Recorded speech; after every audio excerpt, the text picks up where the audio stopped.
Mike Mignola, vous connaissez son nom, il est bien entendu associé à sa création Hellboy. En effet, il en est le créateur, scénariste et dessinateur depuis plus de 30 ans. Mais Mike Mignola, c'est aussi une carrière absolument fabuleuse, loin d'Hellboy et vers d'autres horizons. C'est bien entendu une légende, un artiste reconnu par ses pairs qui a travaillé pour le cinéma d'animation et bien entendu pour le comics. Ça fait partie de ces auteurs qui sont connus à l'international et dont la notoriété dépasse la niche des comics et dépasse évidemment ce lectorat qui a fait le succès des comics que nous lisons en France. Mike Mignola, c'est une légende, c'est véritablement un artiste absolument fabuleux. Je vous invite aujourd'hui à découvrir ses univers et son imaginaire dans une émission qui va vous aider à mieux connaître cet auteur et peut-être démarrer. Peut-être que vous vous êtes posé la question, mais comment, par quoi débuter? J'ai vu les films Hellboy, ça m'a plu, j'ai adoré, ça m'a pas plu, j'ai pas forcément envie. Aujourd'hui, je vais vous présenter évidemment son travail, mais également d'autres titres peut-être plus faciles pour découvrir son style graphique et son univers. C'est un dessinateur qui a commencé chez Marvel et DC comme énormément d'artistes. Il a fait du Rocket Raccoon chez Marvel. Il a fait un titre que j'avais adoré qui était sorti en récit complet Marvel, que j'ai la chance d'avoir en prestige format en anglais. C'était son Wolverine Jungle Adventure, scénarisé par Walter Simonson. Souvenez-vous, cette aventure absolument incroyable dessinée par Mignola, absolument géniale, où il était dans la terre sauvage. C'était exceptionnellement beau et c'était incroyablement inventif. On avait vraiment découvert son style, mais il y a aussi un autre récit fondateur qui a fait de lui une superstar. C'est le Gotham by Gaslight de Brian Augustine, que je n'ai plus dans ma collection pour une raison obscure, mais qui ressort en version française chez Urban Comics en 2025. Ça va être l'occasion d'avoir une belle édition, une sorte d'édition définitive et de plonger dans cette ère victorienne et dans ce Batman steampunk absolument incroyable. Un de ses plus gros succès au monde, c'est son adaptation du Dracula de Coppola. Et oui, c'est lui qui a adapté quasiment plan par plan le fabuleux Dracula de Coppola. Ça a été une véritable découverte, puisque on a découvert ses aplats, sa façon de dessiner toutes les pierres qui après ont fondé ce qu'il est allé devenir, c'est-à-dire cet artiste absolument incroyable qui a lancé Hellboy quelques mois après. Vraiment, son Dracula qui existe en couleur et en noir et blanc, c'est à découvrir d'abord si vous êtes fan de Dracula, si vous êtes fan du Coppola et si vous êtes tout simplement fan de Mignola et que vous avez envie de plonger. Là, c'est un jeune Mignola encore, hein, c'est un Mignola d'il y a plus de 30 ans. Il a évidemment depuis fait évoluer son style de la plus belle des façons et il a évidemment progressé pour arriver et devenant un des grands maîtres modernes de l'art séquentiel, de la bande dessinée mondiale et des comics en général. C'est évidemment le créateur d'Hellboy, on l'a dit. Avant Hellboy, il avait fait un petit truc rigolo, c'est qu'il avait fait un épisode de X-Force avec Rob Liefeld.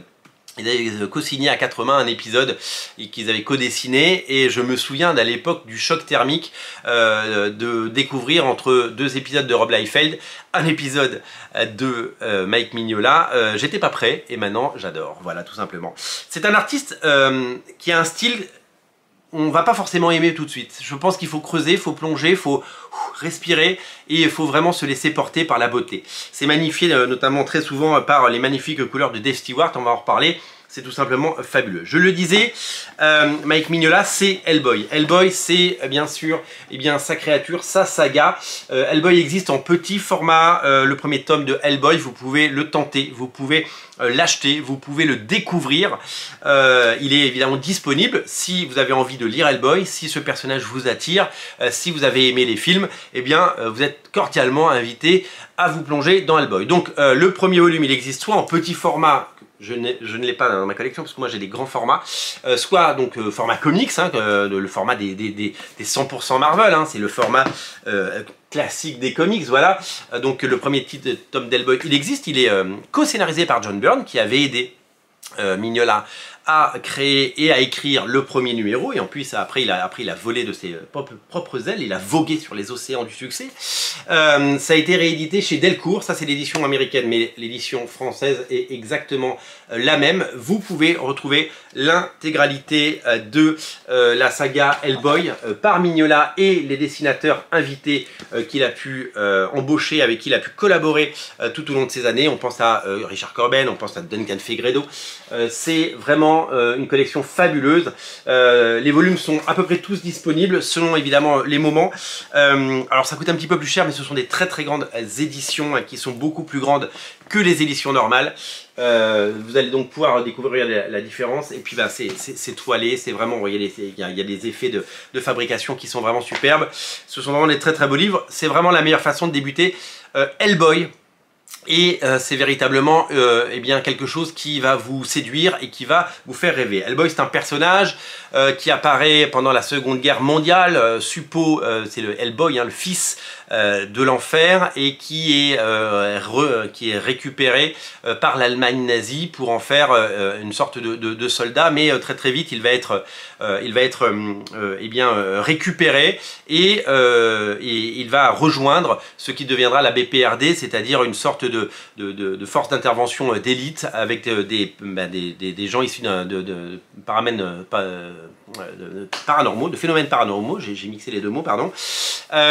Et donc il y a notamment Abraham Sapiens et tous ces personnages hauts en couleur que vous pouvez découvrir dans toutes les séries annexes. C'est des aventures incroyables, c'est un côté détective comics dans des enquêtes, il est appelé sur des lieux pour élucider des crimes, et parce qu'il y a des phénomènes surnaturels qui apparaissent. Donc c'est toujours empreint évidemment de magie, il y a un côté un peu évidemment gothique, il y a des crânes, il y a des cimetières, il y a une ambiance spooky comme on aime, il y a ces villes magnifiques qui nous font penser à ces villes et ces villages d'Europe de l'Est.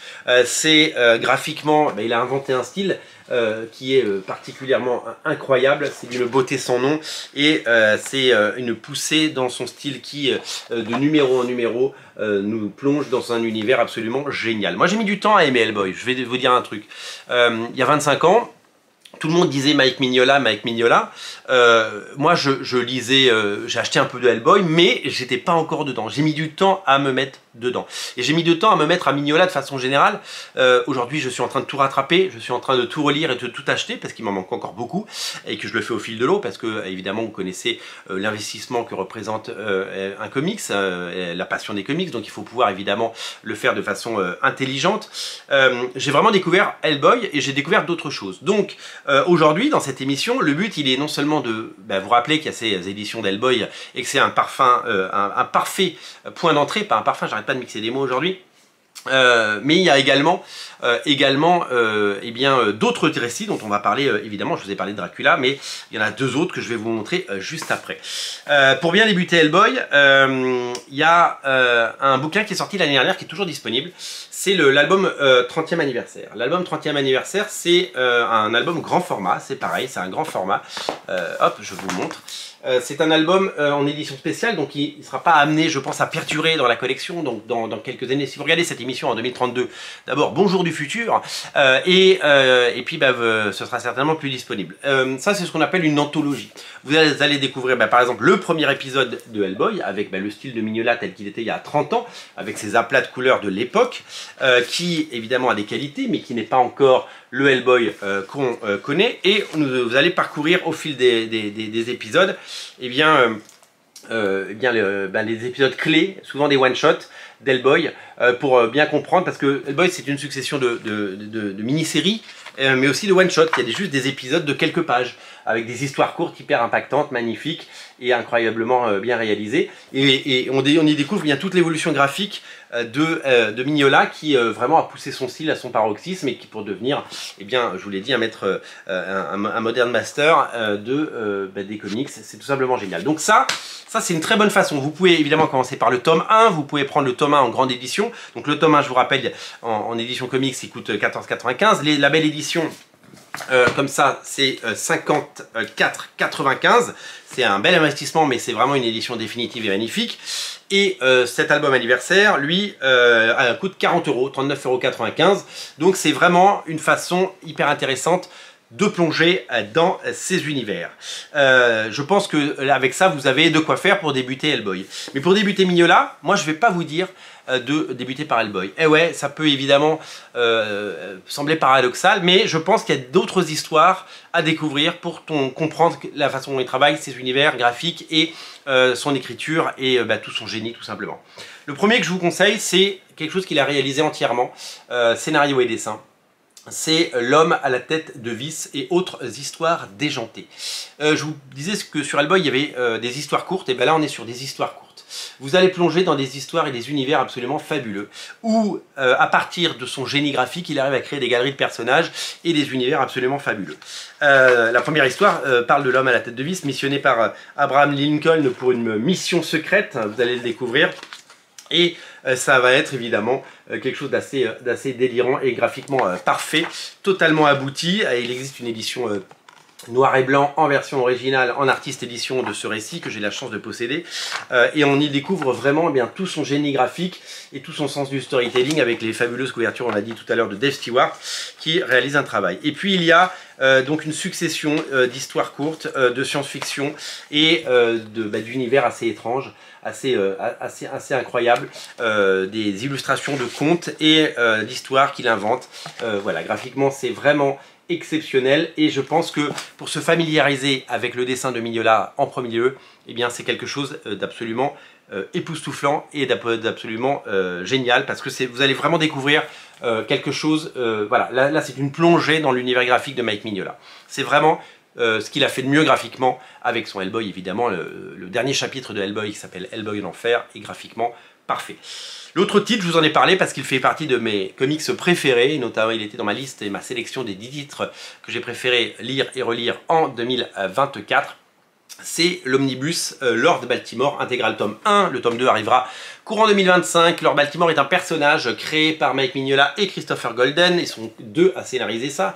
Il ne fait que les couvertures, c'est pas lui qui dessine les intérieurs, on va en parler, mais c'est exactement la réponse aux gens qui veulent pas lire Hellboy. Si vous ne voulez pas lire Hellboy, si ça vous intéresse pas, vous avez le droit, eh bien je vous invite à lire ça, parce que ce bouquin, magnifique, 500 pages, ça coûte je crois 49 €, donc c'est un petit investissement, mais vous ne serez pas déçus. Donc je vous l'ai dit, les couvertures sont de Mike Mignola. Ça suit dans un monde donc dystopique dans lequel les vampires ont envahi le monde pendant la Première Guerre mondiale, donc on mis fin à la Première Guerre mondiale parce que les pays ont arrêté de se foutre sur la gueule parce qu'il y avait une autre menace plus forte. Un soldat qui perd une jambe au combat rentre chez lui et voit son épouse tuée par un vampire. Et c'est la quête de cet homme dans toute l'Europe et dans toute l'Europe de l'Est qui, eh bien, de ville en ville et de village en village, cherche des indices pour retrouver ce vampire qui a tué sa femme dans un désir de vengeance. Donc l'histoire est magnifique, il y a cette ambiance assez lente, cette ambiance assez incroyable qui permet évidemment de faire avancer le personnage et l'histoire. Donc c'est une succession de mini-stories, de one-shot comme je vous l'ai dit, parce que c'est vraiment un format que privilégie totalement Mike Mignola. Ce n'est pas dessiné par Mike Mignola, c'est dessiné par un dessinateur qui s'appelle Ben Stenbeck, qui est un ami et collaborateur, mais c'est graphiquement époustouflant puisque c'est dans le même esprit, même si c'est un dessin très très différent, on les compare souvent, mais je trouve que graphiquement ils ont chacun leur univers. C'est un de mes récits préférés, c'est le genre de bouquin je ne sais, qui est destiné aux lecteurs de comics, mais c'est le genre de bouquin qui pourrait être rangé sur les tables de mise en avant et mis en avant par les différents libraires et par les librairies qui pourrait tout à fait avoir sa place à côté de tous ces comics qui arrivent à sortir du rayon comics comme la Star, Nice House on the Lake et tous ces titres de la collection Urban par exemple, parce que ça peut plaire évidemment à un lectorat de gens qui achètent de la BD franco-belge. Le grand format, c'est un grand format, hein, donc on est vraiment sur un format, par exemple, comparé à L'homme à la tête de vis, on est sur un format un petit peu plus grand, comme vous pouvez le voir. C'est le format Deluxe hein, de chez Delcourt, et ça, c'est vraiment un magnifique objet. Et ça, en plus, c'est un plaisir de lecture. Moi, pour tout vous dire, je vous l'ai déjà dit dans les vidéos, je préfère Lord de Baltimore à Hellboy en termes d'écriture, même si graphiquement, Mike Mignola reste le patron et que c'est toujours intéressant. Donc voilà, donc pour moi, les deux meilleures façons de débuter Mike Mignola, eh bien, c'est de partir sur L'homme à la tête de vis et Lord Baltimore. Le deuxième tome arrivera cette année. Honnêtement, lisez ça. Ça, je l'ai déjà offert. C'est un bouquin que j'ai déjà offert à des gens qui lisent de la bande dessinée et qui seraient susceptibles d'aimer. C'est vraiment, et ça, c'est un petit prix. Ça coûte 15,95 €. Donc, pour plonger dans l'univers de Mike Mignola graphiquement, c'est vraiment, pour moi, génial. Et puis, si vous voulez du Hellboy, commencez par cette anthologie qui peut-être vous donnera envie d'en lire plus et d'en découvrir plus. Mike Mignola a quitté Hellboy, vous le savez peut-être. Alors il continue à faire des histoires d'Hellboy en tant que scénariste, mais en tant que dessinateur, il a eu envie d'autre chose. Il a créé une série qui vient de sortir chez Dark Horse aux États-Unis, qui sortira certainement en 2025 en France. Ça s'appelle Bowling for Corpses, et c'est sur le même modèle, une succession d'histoires courtes qui réinvente des histoires issues du folklore de l'Europe de l'Est, avec des monstres, avec des zombies, avec des créatures de la nuit, avec des farfadets, avec des spectres, des ghosts, des fantômes, des ghouls. Et c'est tout simplement magnifique quand on voit les pages partout. Très difficile à trouver à l'heure où j'enregistre cette émission. Je ne l'ai pas encore entre les mains. Je voulais m'acheter la version originale, ce sera pour plus tard. Mais je vous l'ai dit, c'est une chose absolument magnifique. Les univers d'Hellboy et les univers de Mike Mignola sont tout simplement fabuleux. J'ai hâte d'avoir une belle édition française. Il existe également énormément de artbooks. Il y a le Quarantine Artbook par exemple, qui reprend les dessins qu'il a fait pendant le confinement. Il y a celui-là qui vient de sortir, qui suite à une exposition à New York, pendant le New York Comic Con, il y avait une magnifique exposition dans une galerie à New York, parce qu'aujourd'hui c'est un auteur qui s'expose en galerie, et ça c'est absolument sublime de retrouver tout son travail et tout son dessin. C'est quelqu'un qui aujourd'hui est exposé en galerie. Moi j'ai eu la chance de pouvoir m'offrir l'année dernière un magnifique dessin de Mike Mignola original, avec tout ce que j'aime. Regardez ces fantômes, ces bâtiments magnifiques, ces ombres et lumières, c'est tout simplement incroyablement maîtrisé. Ça fait partie des trésors de ma collection. Et dans les trésors de la collection, je citerai également quelque chose qui n'est pas forcément pour les nouveaux lecteurs ou ceux qui voudraient tout de suite découvrir Mike Mignola, puisque un livre-objet avec l'intégralité des épisodes de Mignola, avec la même couverture, ils ont repris la couverture, alors ça en France, donc ça c'est la couverture, ça c'est l'édition, donc c'est pas une édition complète, là c'est vraiment une édition complète. Il y a tout Mike Mignola, il y a tout Hellboy, dans l'ordre, la série mère rééditée, et c'est de toute beauté. Donc ça c'est un très très bel objet et que je vous invite évidemment à découvrir. Et ça donc c'est l'album anniversaire que vous avez peut-être déjà et que je vous invite à découvrir. Voilà, donc moi mes deux conseils pour débuter Mike Mignola, je le répète, L'homme à la tête de vis et Lord Baltimore, qui pour moi sont les deux meilleures portes d'entrée, les deux meilleures clés d'entrée pour débuter. Et j'ai envie de vous dire, laissez-vous guider. Si vous n'avez jamais lu de Mike Mignola, vous avez de la chance parce que vous allez tomber dans des univers incroyables et que vous allez prendre un plaisir infini. Vous allez tomber amoureux, je pense. Vous allez tomber amoureux. Et je pense que vous allez vraiment adorer découvrir ce talent, ce génie et cet auteur qui nous a fait rêver. Merci à tous, merci d'être aussi nombreux à regarder Radio Comics. N'hésitez pas à vous abonner à la chaîne si le contenu vous plaît. À très bientôt, salut!